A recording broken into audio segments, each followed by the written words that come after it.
The hydraulic lift beneath the bathtub wasn't there when John Gotti bought the house. Neither were the panic buttons hidden under the dining room table or the reinforced steel door in the basement. But on the morning of March 18th, 1980, none of those security measures mattered. At approximately 4:15 p.m., 12-year-old Frank Gotti darted into the street on a borrowed minibike in the quiet Howard Beach neighborhood of Queens, directly into the path of a car driven by his neighbor, John Favara. The collision killed Frank instantly. The driver, a furniture factory worker who lived just 2 houses away at 8643 on the same block, would disappear exactly 4 months and 10 days later. His body was never found, though a mob informant would later testify that Favara had been shot to death and dissolved in a barrel of acid. But that's getting ahead of the story, because to understand how a simple traffic accident could lead to murder, torture, and the eventual destruction of the most powerful crime family in America, you need to understand the network of properties that John Gotti used to build his empire. A modest home in Howard Beach, a 2-storefront social club in Ozone Park, and a bricked-up fortress in Little Italy where the FBI would finally plant the bug that brought down the Teflon Don.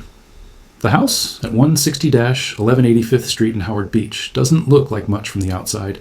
It's a standard middle-class home on a tree-lined street where kids played stickball and neighbors knew each other's names. Gotti moved his family there in 1976, choosing the location deliberately. Howard Beach sat between his criminal operations in Ozone Park and the airports where his crew hijacked trucks loaded with cargo worth millions. The house cost less than $50,000, a pittance for a man who was already earning hundreds of thousands annually from gambling, loan sharking, and hijacking. But Gotti understood something fundamental about being a successful gangster.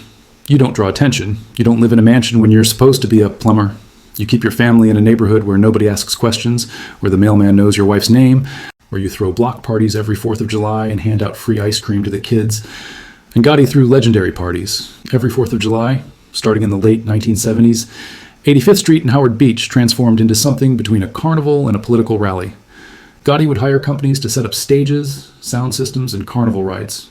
He'd bring in truckloads of food, cases of beer, hundreds of gallons of ice cream. The fireworks alone cost thousands of dollars. Professional-grade explosives that lit up the Queen's sky for hours. Neighbors later told reporters that 2,000 people would show up to these parties, spilling out from the residential street onto the surrounding blocks.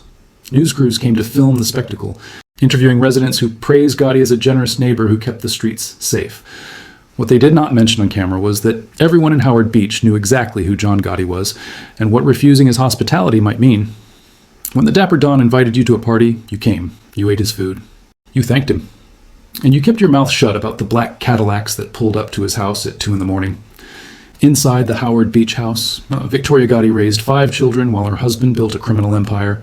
She decorated the home like any middle-class Italian-American household of the era. Religious icons on the walls, family photographs covering every surface, a kitchen where she cooked elaborate Sunday dinners for 20 people or more. But Victoria wasn't naive about her husband's business. She'd married John Gotti in 1962, when he was already deeply involved with the Gambino family. By the time they moved to Howard Beach, she'd endured his multiple incarcerations, managed the household finances through his various trials, and learned to ignore the constant FBI surveillance that documented her husband's every movement. The agents parked outside her house weren't there to protect her. They were there to destroy her family. And on March 18, 1980, the family suffered a wound that no amount of money or power could heal. Frank Gotti was the 4th of 5 children, a 12-year-old boy who loved mini bikes and baseball. On that March afternoon, he borrowed a friend's motorized mini bike and rode around the neighborhood, a normal activity for kids in Howard Beach. But Frank made a fatal mistake. He darted out from between 2 parked cars directly into traffic at a blind spot on 86th Street near the intersection. John Favara, driving home from his job at a furniture factory, had no time to react. The car struck Frank and dragged him 70 feet. Neighbors rushed out at the sound of the impact. Someone called an ambulance. But Frank was already dead, his skull fractured, massive internal injuries making survival impossible. John Gotti was in Florida at the time, and when he received the phone call, witnesses later said he collapsed. Victoria Gotti suffered a nervous breakdown that lasted weeks. The funeral drew hundreds of mourners, including dozens of made men from the Gambino family who understood that this personal tragedy would have professional consequences. John Favara knew he was in trouble. The accident was ruled just that, an accident, with no criminal charges filed. The police determined that Frank had entered traffic at a blind spot, and that Favara, who had no criminal record and no connection to organized crime, bore no legal responsibility. But legal responsibility and mob justice operate on different principles. Favara received death threats within days. Someone spray-painted the word murderer across his car. His wife begged him to move. to sell their house and leave Howard Beach immediately. They listed the property and made plans to relocate to New Jersey. But Favara made a critical error. He waited. He thought that if he kept his head down, if he showed appropriate remorse, if he just made it through the next few months, the Gotti family would accept that it had been a genuine accident and let him leave peacefully. On July 28, 1980, exactly 4 months and 10 days after Frank's death, John Favara left his job at Castro Convertibles in New Hyde Park and walked to his car in the parking lot. Witnesses saw a blue van pull up alongside him. Several men jumped out, beat Favara unconscious with a club, and threw him into the van, which sped away. Favara's wife reported him missing. The police investigated. The FBI knew exactly what had happened, but could prove nothing. John Gotti was conveniently on vacation in Florida at the time of the disappearance, establishing an alibi. Victoria Gotti was also out of town. The investigation went nowhere. Favara's body was never recovered. 29 years later, in 2009, a mob informant testified that Favara had been murdered on Gotti's orders, shot to death, and his body dissolved in a barrel of acid to eliminate any forensic evidence. The blue van was found abandoned in Brooklyn, wiped clean of fingerprints. John Favara's wife eventually remarried and left New York. Their house at 8643 86th Street was sold, and John Gotti returned to Howard Beach, to his modest house 2 doors down from where his neighbor used to live, and life continued as if nothing had happened. But the Howard Beach house was never just a residence. It served as one leg of a 3-location network that Gotti used to manage the Gambino family's criminal operations. The house was where Gotti slept, where he held private meetings with his most trusted associates, where envelopes of cash were delivered and counted away from prying eyes. FBI agents conducting surveillance on the property noted that certain visitors arrived only late at night, parking several blocks away and walking to the Gotti residence to avoid being photographed. These weren't social calls. They were business meetings where Gotti received tribute payments from his captains, resolved disputes, and issued orders that would be carried out across New York's 5 boroughs. The agents calculated that Gotti's annual income during the 1980s ranged from $10 to $12 million, with cash flowing into that Howard Beach house every single week. The money came from everywhere. Gambling operations brought in millions annually, with betting parlors operating openly in Queens and Brooklyn under Gambino protection. Loan sharking generated massive profits at 20% weekly interest rates that would compound into crushing debt for borrowers who couldn't pay. Construction racketeering in New York City meant that virtually every major building project paid tribute to the Gambino family through inflated contracts, no-show jobs, and outright extortion. The family controlled unions in the garment district, the Fulton Fish Market, and the sanitation industry. They ran hijacking crews at Kennedy Airport that stole millions in cargo. And despite Paul Castellano's official prohibition on drug dealing, members of Gotti's crew, particularly his close friend Angelo Ruggiero, trafficked heroin and cocaine worth millions more. All of this money flowed upward through the family's hierarchical structure, with each level taking its percentage until the boss, sitting in his modest Howard Beach home, collected the lion's share. The tribute system worked like a criminal tax. A soldier who earned money from gambling or loan sharking would pay 20% to his captain. The captain would take his cut and pay 20% of what remained to his boss. This structure meant that Gotti, as boss, received money from every illegal operation conducted by every member of the family without directly participating in the crimes that generated the cash. It was the perfect insulation, or it would have been if Gotti had kept a lower profile. But John Gotti craved attention in a way that previous mob bosses had carefully avoided. Carlo Gambino, who built the family into a powerhouse, lived quietly in a modest house and avoided publicity. Paul Castellano lived in a mansion but conducted business discreetly. John Gotti wore $4,000 Brioni suits, frequented Manhattan nightclubs, and courted media coverage like a celebrity. The FBI loved it. Every photograph, every news story, every public appearance gave them more evidence to build their case. The second location in Gotti's network was where he'd started his criminal career, and where he maintained his operational headquarters for nearly 2 decades. The Bergen Hunt and Fish Club at 98-04 First Avenue in Ozone Park, Queens, was a storefront establishment that had nothing to do with hunting or fishing. Carmine Fatico, a Gambino captain, established the club in 1966 after moving his crew from Brooklyn to Queens. The name was a nostalgic reference to Bergen Street in East New York, where Fatico had grown up. The club occupied 2 connected brick storefronts with a simple interior, folding chairs, card tables, a coffee maker, and a back room where the crew could hold private meetings. It looked shabby from the outside, deliberately inconspicuous, the kind of place you'd walk past without a second glance. John Gotti first entered the Bergen in the late 1960s as a soldier in Fatico's crew. He was a hijacker, specializing in stealing cargo from Kennedy Airport. Gotti and his brother Gene, along with their friend Angelo Ruggiero, would receive tips about valuable shipments, wait for the trucks to leave the airport, and simply take them at gunpoint. Clothes, electronics, cigarettes, whatever the trucks carried, The Bergen crew would fence it through their connections in the garment district. In 1969, after an FBI stakeout at Kennedy Airport, Gotti was arrested for his involvement in 3 cargo thefts and truck hijackings. He eventually served time, but when he was paroled in 1972, he returned directly to the Bergen Hunt and Fish Club, which had become his home away from home. The Bergen was more than a social club. It was a command center for a crew of approximately 120 men engaged in every form of criminal activity imaginable. Inside that modest storefront, loans were made at brutal interest rates. Gambling debts were collected with threats and violence. Hijacking jobs were planned with military precision. And murders were discussed in the back room where only made men were allowed. The club operated 24 hours a day, with members stopping by to check in, pay tribute, receive assignments, or simply hang around and establish their presence. Carmine Fatico ran the crew until the mid-1970s when federal charges forced him to step back. He named John Gotti as acting captain, and Gotti transformed the Bergen crew into one of the most profitable and feared operations in the Gambino family. Money poured through the Bergen Club like water. Court documents from later trials revealed that the crew's gambling operations alone generated hundreds of thousands of dollars monthly. The loan sharking business kept a dozen full-time collectors busy every day, tracking down borrowers who'd fallen behind on payments that could double every 5 weeks with compounding interest. The hijacking business brought in unpredictable but massive scores, with a single truck containing electronics worth more than what most Americans earned in a year. And though Paul Castellano, the Gambino boss, had strictly forbidden drug dealing as too risky and too likely to draw federal prosecution, Angelo Ruggiero ran a heroin trafficking operation that used the Bergen as a base. Unconfirmed FBI allegations suggested that Gotti himself financed drug deals, though this would later become a point of contention within the family. The FBI knew all about the Bergen Club. They'd been watching it since the 1970s, photographing everyone who entered and exited, documenting the crew's activities and attempting to plant surveillance devices inside. They managed to bug the telephone, which gave them evidence of gambling operations, but nothing more substantial. Gotti's crew operated under the assumption that the phones were tapped, so they never discussed serious criminal business over the lines.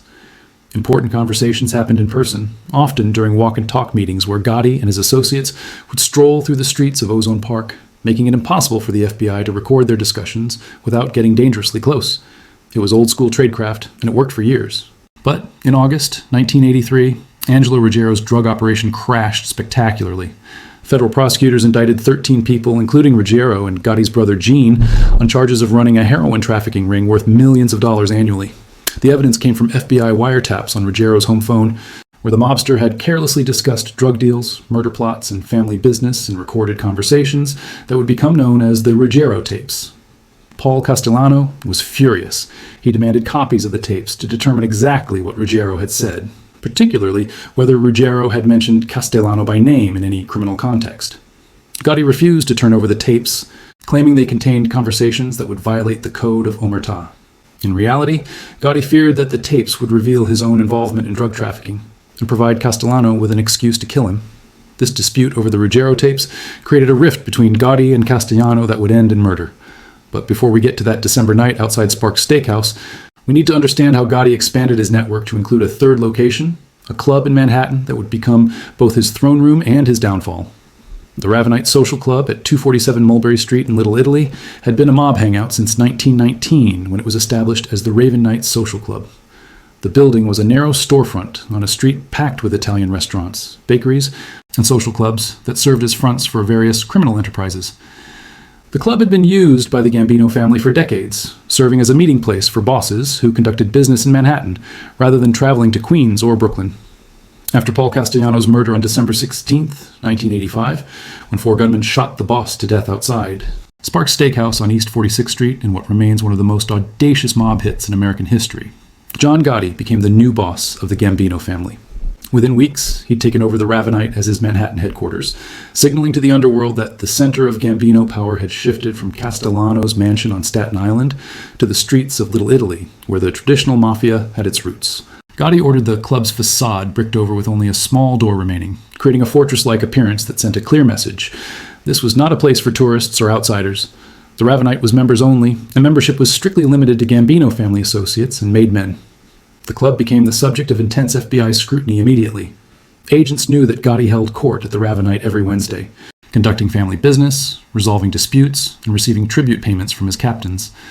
They photographed hundreds of wise guys entering and exiting the club, creating a visual database of the Gambino family's organizational structure. The images showed Gotti arriving in expensive cars, always impeccably dressed in his signature Brioni suits, with hand-painted silk ties and matching pocket squares. His hair was perfectly coiffed, slicked back with enough product to survive a hurricane. The media ate it up, dubbing him the Dapper Don for his fashion sense, and the Teflon Don after he beat 3 major prosecutions in the late 1980s through a combination of witness intimidation, jury tampering, and legal maneuvering that made him seem invincible. Inside the Ravenite, the atmosphere was old-world mafia. An espresso machine hissed constantly, serving tiny cups of dark coffee to men who spoke in hushed tones about construction bids, gambling territories, and the occasional problem that needed to be handled permanently. A soda machine rattled in the corner. Folding chairs lined the walls. A portrait of Carlo Gambino hung in the back room, watching over the proceedings like a patron saint. And on one wall near the telephone, someone had hung a picture of a literal bug, a cartoonish insect that served as a reminder to watch what you said. The Mafia's cardinal rule was to never discuss criminal business over the phone and to assume any location might be under surveillance. Gotti understood this principle intellectually, but his arrogance and his belief in his own untouchable status would lead him to make a fatal mistake. The FBI tried to bug the Ravenite's main room multiple times, starting in 1987. Special Agent Bruce Mau, who led the investigation, assembled a black bag team that broke into the club and installed listening devices in various locations, but the audio quality was terrible. The espresso machine created constant hissing noise. Multiple conversations happened simultaneously, making it impossible to isolate individual voices. The FBI agents returned several times, moving the bugs, and thought using audio filters to eliminate background noise, but nothing worked. The Ravenite's acoustics, combined with the crew's paranoid habit of keeping conversations brief and vague, meant the tapes captured nothing useful. For months, the FBI's most sophisticated surveillance technology delivered garbage audio that would never hold up in court. Then, an informant provided a crucial tip. John Gotti didn't always conduct his most sensitive meetings in the Ravenite's main room. Instead, he would sometimes leave through a back door and enter a first-floor hallway of the building, where the acoustics were better and the risk of eavesdropping by lower-level associates was eliminated. Even more importantly, the informant reported that Gotti occasionally went upstairs to an apartment on the second floor, where he held completely private meetings with his underboss, Sammy the Bull Gravano, and his consigliere, Frank Locascio. The apartment belonged to Nettie Sorelli, the widow of Gambino soldier Michael Sorelli. The space had previously been used by the late underboss Agnello Della Croce for secret meetings, and Gotti had inherited access to it after Della Croce's death from cancer in December 1985. The FBI immediately saw the opportunity. An apartment would have better acoustics than the noisy club. More importantly, if Gotti felt safe enough to hold meetings there, he might speak more candidly about criminal activities. The challenge was getting inside to plant the bug without Nettie Sorelli discovering it. The FBI waited for their chance, and it came over Thanksgiving weekend in 1989. Mrs. Sorelli took a vacation to Florida, leaving the apartment empty. The FBI surveillance team, armed with a detailed schematic of the building's interior, entered the apartment and installed sophisticated listening devices that would record everything said in that room for the next year. Mrs. Sorelli returned from vacation completely unaware that her apartment had been transformed into a FBI listening post. The tapes from the Sorelli apartment became pay dirt for federal prosecutors.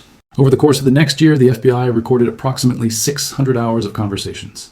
6 hours of those recordings would eventually be entered as evidence at trial. They were devastating. The tapes captured John Gotti discussing murders with Frank Locascio, explaining why certain people had to be killed and how the killings had been carried out. In one recording, Gotti talked about the murder of Louis De Bono, a Gambino soldier who had been shot to death in the parking garage of the World Trade Center in 1990. Gotti's voice on the tape was matter-of-fact, almost petulant. "You know why he is dying?" Gotti asked. "He is going to die because he refused to come in when I called. He didn't do nothing else wrong." The casual way Gotti discussed murder made it clear this was not an isolated incident, but rather standard operating procedure for how the Gambino family resolved problems. Other recordings captured Gotti expressing irritation with Sammy Gravano, his trusted underboss, who had helped orchestrate the Castellano hit, and who served as Gotti's closest advisor. Gravano had been acquiring construction companies through intimidation and frontmen, building a business empire that made him wealthy in his own right. Gotti worried aloud to Locascio that Gravano's growing power and wealth might make him a rival, that Sammy might accumulate enough strength to challenge Gotti's leadership. This was classic mob paranoia, the constant fear that your most loyal subordinate might become your greatest enemy. The tapes also revealed Gotti's frustration with Angelo Ruggiero, his old friend from the Bergen days, whose drug trafficking and loose talk had created problems for the family. And the recordings documented the elaborate security precautions Gotti demanded from his crew, the weekly meetings at the Ravenite where every captain was required to appear in person to show respect and pay tribute. Sammy Gravano later testified that he thought Gotti's insistence on these weekly gatherings was dangerously stupid. It allowed the FBI to photograph and identify every significant member of the Gambino family, creating a target list for future prosecutions. But Gotti wouldn't listen to criticism. He believed the weekly show of respect was essential to maintaining his authority, that a boss who didn't see his men regularly would lose control of the family. So every Wednesday night, the Ravenite filled with wise guys who made the pilgrimage to Little Italy, knowing the FBI was watching, knowing their attendance was being documented, but showing up anyway because John Gotti had demanded it. On the night of December 11th, 1990, the FBI finally made their move. Bruce Mill watched from a command post in an apartment across the street from the Ravenite as various Gambino associates arrived for the weekly meeting. At approximately 6:51 p.m., John Gotti pulled up in a Mercedes-Benz, driven by his captain, Jackie D'Amico. Mao spoke into his walkie-talkie. "Number 1 is in." It was the signal. FBI agents led by George Gabriel stormed into the Ravenite through the front door, moving quickly to the back room where Gotti and Gravano sat drinking espresso. Behind Gotti on the wall hung portraits of himself and his old mentor, Agnello Della Croce. The mobsters were stunned, but Gotti remained calm. "I'm not going anywhere until I finish my coffee," he said. The agents waited. Gotti sipped his espresso slowly, maintaining his composure even as his world collapsed around him. Finally, he stood up, and the agents placed him under arrest along with Gravano and Frank Locascio. The charges were devastating. 5 murders, including the killings of Paul Castellano, Thomas Bellotti, Louis Melito, Louis De Bono, and Robert DiBernardo. Conspiracy to commit murder, racketeering under the RICO statute, obstruction of justice, tax evasion, illegal gambling, extortion, loan sharking. The federal indictment read like a greatest hits compilation of organized crime. Gotti was held without bail at the Metropolitan Correctional Center in Manhattan, where he would remain for the next 16 months awaiting trial. The government's case was built on the Ravenite tapes, FBI surveillance footage, and testimony from cooperating witnesses. But the prosecutors needed more. They needed someone from Gotti's inner circle to flip, to testify about the inner workings of the Gambino family, and to put Gotti's recorded words into criminal context. That someone turned out to be Sammy the Bull Gravano. After months of pretrial proceedings, after hearing the Ravenite tapes where Gotti badmouthed him and questioned his loyalty, after calculating that a conviction would mean spending the rest of his life in prison, Gravano made a decision that would shock the American Mafia. He agreed to cooperate with the government. In exchange for his testimony, federal prosecutors agreed to drop most of the murder charges against Gravano, even though he eventually admitted to participating in 19 homicides over his criminal career. Gravano's cooperation was one of the most significant defections in Mafia history, comparable to Joseph Valachi's testimony in the 1960s. An underboss had never turned government witness before. The Code of Omertà, the sacred vow of silence that every made man swore upon being inducted into the Mafia, had been absolute, until Sammy the Bull broke it. The trial began in February 1992 in federal court in Brooklyn. Gravano testified for 9 days, describing in meticulous detail how the Gambino family operated, how murders were planned and executed, how money flowed through the organization, and how John Gotti had personally ordered or approved dozens of killings. Nettie Sorelli, whose apartment had been bugged by the FBI and whose unwitting cooperation had brought down the most powerful mob boss in America, remained living in the apartment above the club for years, protected by tenant laws that prevented her eviction. She eventually moved away, and today the Ravenite building stands as just another retail space in what has become the trendy Nolita neighborhood. Tourists walk past it every day without realizing they're stepping over ground where some of the most important mafia meetings in American history took place. The Howard Beach House at 160-1185th Street has been sold several times since John Gotti's arrest. His family lived there through the 1990s, enduring constant FBI surveillance and media attention. After Gotti's death from throat cancer on June 10, 2002, at the U.S. Medical Center for Federal Prisoners in Springfield, Missouri, the house was eventually sold. Subsequent owners purchased it knowing its infamous history, and the property has changed hands multiple times over the past 2 decades. Real estate listings describe it as a completely renovated single-family home on a quiet, tree-lined street in a desirable Queens neighborhood.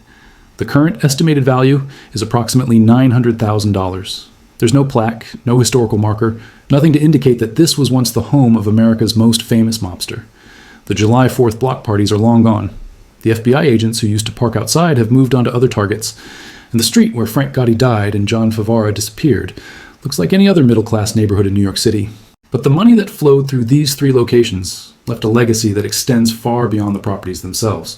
Conservative estimates suggest that during John Gotti's 5 years as boss of the Gambino family, from December 1985 to December 1990, the organization generated more than $500 million in criminal revenue. Gotti personally earned somewhere between $50 and $60 million during that period, making him one of the wealthiest gangsters in American history. The Gambino family at its peak controlled hundreds of legitimate businesses, dozens of unions, and criminal operations that touched every borough of New York City. Construction projects couldn't break ground without paying tribute. Garbage couldn't be collected without Gambino approval. Restaurants in Little Italy paid protection money. Garment factories employed mob-connected trucking companies. And all of it was coordinated from a network of locations that included a modest house in Howard Beach, a shabby social club in Ozone Park, and a bricked-up fortress in Little Italy. The government eventually seized millions in assets from the Gambino family, but most of Gotti's personal fortune disappeared.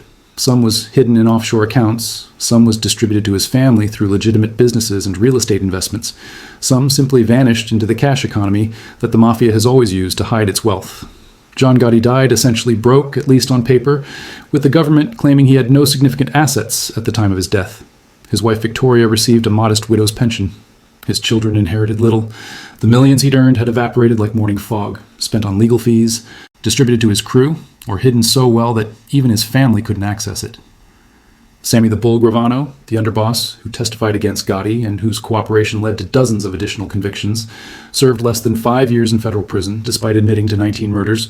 He entered the Witness Protection Program, received a new identity, and attempted to live a quiet life in Arizona. But in 2000, Gravano was arrested for running an ecstasy trafficking ring that supplied drugs to teenagers at rave parties. He pleaded guilty and served 17 years in state prison, getting released in 2018. His cooperation, which had once made him a pariah in the Mafia world, had ultimately saved him from a life sentence but couldn't save him from himself. Frank Locascio, Gotti's consigliere, who was arrested alongside him at the Ravenite that December night in 1990, is still serving his life sentence. Now, in his 90s, Locascio has maintained his innocence and has refused to cooperate with authorities despite numerous offers of leniency in exchange for information about the Gambino family. He remains imprisoned, one of the last links to the Gotti era, a relic of a time when the Mafia dominated New York's criminal underworld and when a network of unassuming properties served as the headquarters for a multi-million-dollar criminal empire. The Gambino family still exists, though greatly diminished from its glory days under Gotti. Federal prosecutions using the RICO statute have decimated the organization's leadership, with each new boss getting arrested within a few years of taking control. The family's criminal operations continue on a smaller scale, but the era of mob dominance over New York's economic life has ended. The construction unions have been cleaned up through federal oversight. The Fulton Fish Market has been modernized and moved to the Bronx, breaking the Gambino stranglehold. The garment district has largely moved overseas, and the social clubs that once served as Mafia command centers have closed down or been repurposed, their connection to organized crime becoming just another layer of New York history. Today, if you wanted to trace John Gotti's criminal empire, you could visit all 3 locations in a single afternoon. Start in Howard Beach at 160-1185th Street, where the modest house sits on a quiet block looking exactly like every other middle-class home in the neighborhood. Drive 20 minutes to Ozone Park and park on 100 First Avenue, where the former Bergen Hunt and Fish Club still stands as a divided storefront, the painted sign long gone, but the building recognizable from old FBI surveillance photographs. Then head into Manhattan and walk down Mulberry Street in Little Italy until you reach 247, where the Ravenite's bricked-over facade and narrow entrance remain visible despite the boutique that now occupies the space. Stand on that sidewalk for a moment and imagine December 11th, 1990, when FBI agents stormed through that door and arrested the most powerful mob boss in America while he finished his espresso. What made this network of properties so effective wasn't their grandeur or their security features. The Howard Beach house had no secret tunnels like Pablo Escobar's estates. The Bergen Club was just a shabby storefront with folding chairs and a coffee maker. The Ravenite's only sophisticated feature was the apartment above it, where Gotti held his most private meetings. What made these locations powerful was their ordinariness, their ability to hide in plain sight while millions of dollars in criminal revenue flowed through them. John Gotti understood that the best place to hide an empire was in locations that looked like they couldn't possibly be important. A family home in Queens, a social club where old men played cards, a members-only hangout in Little Italy. Nothing flashy, nothing that screamed wealth or power, just 3 unassuming properties connected by a man in an expensive suit who knew how to make money and how to keep secrets. But in the end, the secrets came out. The FBI's patience and persistence, combined with technology that could bug an apartment over Thanksgiving weekend, broke through the Mafia's code of silence. The recordings from Nettie Sorelli's apartment gave prosecutors the evidence they needed. Sammy Gravano's testimony filled in the details. And John Gotti, who had built his reputation on being untouchable, spent the last decade of his life in solitary confinement, slowly dying from throat cancer, while the criminal empire he'd built from those 3 locations crumbled into history. The properties remain, silent witnesses to an era when the Mafia ruled New York, and when John Gotti threw parties in Howard Beach, where 2,000 people celebrated America as independence, while the nation's most wanted criminal handed out free ice cream to their children.